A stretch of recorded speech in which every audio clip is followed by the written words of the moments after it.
Tout le temps, une nouvelle vidéo, un nouveau plein. 50 tours comme ça, c'est ouf. Tac, hop, 98 plus. Tac, à nourrir la bête. Oh non, putain, qui s'est pas abîmé. J'ai de la chance, il est tombé à plat. C'est bon, il a rien. L'honneur est sauf. Hop, on est parti. Merci madame. Ah, pas mal le petit support de GoPro. Ah, il est bien lui. Hein. Frein de stationnement. Petite protection au vent. Petit pare-brise. Que ça la pêche. Hein. Les amis, mesdames, messieurs, bonjour. C'est Yums. J'espère que vous allez bien. On se retrouve aujourd'hui, petite vidéo, parce que j'ai rendez-vous ce matin chez JS Covering. C'est le gars qui m'a fait mon covering de la R7 et du R1. Parce que juste là, je sais pas si vous allez voir, j'ai un tout petit bout qui commence à se tirer. Donc on va aller faire la petite retouche. Donc c'est parti.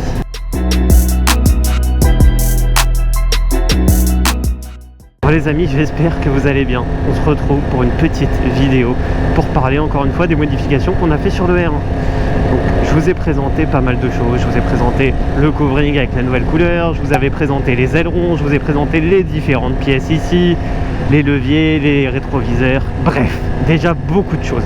Et là on va parler de l'arrière de la moto, parce que comme vous le savez, je sais pas si vous vous rappelez, pour ceux qui étaient déjà là, j'avais changé le feu arrière de ma R7 et les clignotants à l'arrière. Et bah là, c'est également le cas sur le R1. Donc comme pour le R7, on a changé le feu arrière et il vient de chez JL Design et sincèrement le produit est magnifique.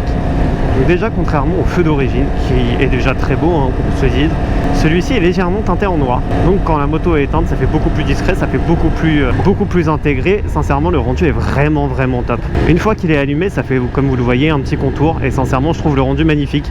Et je trouve qu'il fait beaucoup plus moderne que le feu d'origine. Avec les LED qui font tout le tour du feu, sincèrement je trouve que ça rend super bien, ça fait beaucoup plus moderne. Et surtout je trouve qu'on voit beaucoup mieux. Parce qu'en fait sur le feu d'origine, je trouve qu'entre le moment où on freine et le moment où on roule, en fait la différence de luminosité, c'est ça qui va montrer qu'on freine ou pas. Et là je trouve que c'est beaucoup plus lisible. Parce que quand on freine, comme vous pouvez le voir, en fait c'est l'intérieur du feu qui va venir s'allumer. Donc ça je trouve que ça fait beaucoup plus lisible et c'est beaucoup plus joli à mon goût également. Oh le petit GS. Donc le feu à l'arrière, j'ai pas eu besoin de l'acheter. Comme vous le saviez, j'avais été en partenariat avec eux, avec la marque qui m'avait envoyé le feu gratuitement pour la R7.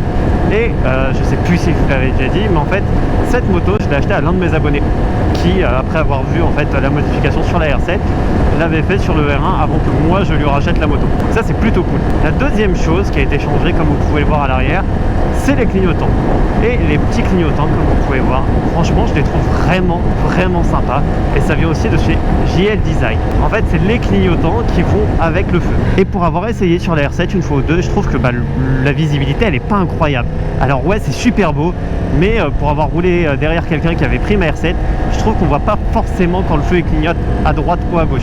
Enfin vous allez le voir quand vous êtes derrière, mais en fait c'est pas habituel, c'est pas quelque chose qu'on a l'habitude d'avoir et c'est pas le genre de choses que vous allez comprendre immédiatement. En fait dans votre cerveau il va vous falloir la petite seconde pour comprendre pourquoi ça clignote comme ça. Parce qu'il peut fonctionner à droite pour montrer que vous allez tourner à droite, il peut tourner à gauche pour montrer que vous allez à gauche et il peut aussi clignoter de manière intégrale pour les warnings.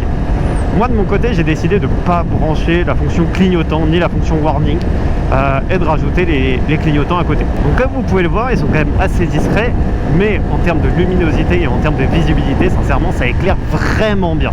Je trouve que c'est un peu comme les Rizoma que j'ai mis à l'avant. Je trouve qu'ils sont plus visibles que ceux d'origine. Après c'est que mon avis, mais pour avoir roulé avec quelques potes ils me disent aussi que ça éclaire vachement bien. Alors c'est pas éblouissant mais c'est plus lisible. Je trouve que les clignotants d'origine chez Yam, ou je sais pas si c'est que chez Yam, mais bon ayant eu majoritairement des motos de chez Yamaha, je trouve que les clignotants ils sont pas si intenses que ça. Ou alors il faut les LED plus que j'avais sur la 09 et là vraiment je trouve que c'était vraiment bien lisible. Et la petite fonctionnalité qui permet de les avoir tout le temps allumés en blanc et rouge à l'arrière, on nous voit quand même un petit peu plus. Donc si vous avez les clignotants d'origine sur une Yamaha, moi je vous conseille de mettre les LED plus. Donc, pour les brancher, rien de plus simple, vous avez deux petits fils qu'il suffit de raccorder en fait directement au câblage d'origine parce que les produits de chez GL Design sont plug and play. Donc en plus des clignotants là, les petits clignotants qui sont intégrés dans les copes, le précédent propriétaire avait mis deux clignotants de chaque côté parce que comme vous pouvez le voir, il y a aussi le ruban LED que j'avais sur ma R7 qui proviennent de chez VF Design 501. Et ça, ce produit, il est vraiment super bien pensé pour tous les possesseurs de sportifs, que ce soit la R6, la R7 La R1, j'imagine que il fera sûrement une déclinaison pour la R9. Ah non, peut-être pas, parce que sur la R9, il n'y a pas les entrées d'air à l'arrière. Bon, on verra s'il arrive à trouver un petit truc ou pas. Je vous en parlerai le moment venu. Sur le R1, pour l'instant, j'ai décidé de les débrancher, de ne pas les utiliser, parce que déjà, j'aime pas forcément le fait d'avoir deux clignotants à l'arrière. Enfin, je comprends pas trop l'utilité. Et d'un point de vue design, en vrai, c'est pas mal. Ça change la signature lumineuse un peu à l'arrière, et c'est un truc que j'ai jamais vu sur personne. Mais comme je vous dis, je suis pas vraiment très fan de l'idée d'avoir deux clignotants à l'arrière. Et surtout que les rubans LED, je pense qu'ils avaient un petit défaut de fabrication, parce que comme vous pouvez le voir, ils ont tendance à se décoller un petit peu, que ça soit en haut et en bas. Je sais pas trop pourquoi, la colle n'avait pas trop bien tenu, et surtout je crois qu'il avait pris un petit peu l'humidité sur le dessous, parce que regardez, là on voit que en fait il s'éteint un petit peu. Étant donné que le produit avait été commandé en décembre, j'ai envoyé un petit message à la marque directement sur Instagram, et ça a été un petit peu compliqué dans le sens où je suis pas la personne en fait qui avait acheté le produit, parce que la facture n'était pas à mon nom. Donc j'ai quand même expliqué que j'avais racheté la moto et que de ce fait les produits étaient également à moi maintenant. Donc j'ai pas pu avoir un échange à neuf. Enfin, j'ai pas pu avoir un échange. Si, il m'a renvoyé une nouvelle paire. Je vais pas dire ce qui n'est pas vrai, mais j'ai dû payer quand même une petite somme. Et en vrai, je peux le comprendre. Et quand lui il vérifie de son côté, il voit que c'est pas mon nom et pas mon vrai pain. Et quand lui il vérifie de son côté, il voit que je suis pas la personne qui a acheté le produit de base. Donc je pense déjà que ça a créé une petite confusion, un petit peu de méfiance. Oh, je déteste, ils ont enlevé tout le goudron de la route à gauche. Ça c'est super, ça, se retrouver entre deux voies comme ça, c'est le meilleur moyen de perdre l'adhérence. Vraiment, c'était bouché juste pour le radar les potes. Et bon, tout est bien qui finit bien. Il m'a renvoyé une autre paire de clignotants. Les amis, je vous fais juste un petit aparté concernant les clignotants de chez VF Design 501. Au final, tout s'est vraiment pas passé comme prévu. Il y a encore eu des galères par la suite. Et depuis, avec la personne qui gère la marque également. Donc, je vous ferai une vidéo dédiée pour vous en parler, mais je tenais juste à vous dire que, en fait, non, tout ne s'est pas bien passé. Donc, je vous laisse avec la suite de la vidéo. Mais je suis dans l'hésitation, parce que j'ai fait toutes les démarches pour les avoir.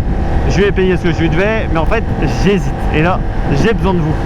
Est-ce qu'on garde les petits clignotants qui vont avec le feu arrière de chez JL Design, ou est-ce qu'on les enlève et on met ceux de VF Design? Je vais vous mettre un petit comparatif des deux que j'ai fait sur Photoshop. Dites-moi vous ce que vous préférez. Wow, la dinguerie, elle est incroyable. Ou est-ce que même vous préférez la version avec les deux? Alors, vous avez vraiment juste oublié de faire un petit bout les gars. La poussière, les caillasses qu'on se prend là. Franchement, en Ile-de-France, c'est l'état des routes. Mais bon les amis, c'est la fin de cette vidéo. J'espère qu'elle vous aura plu.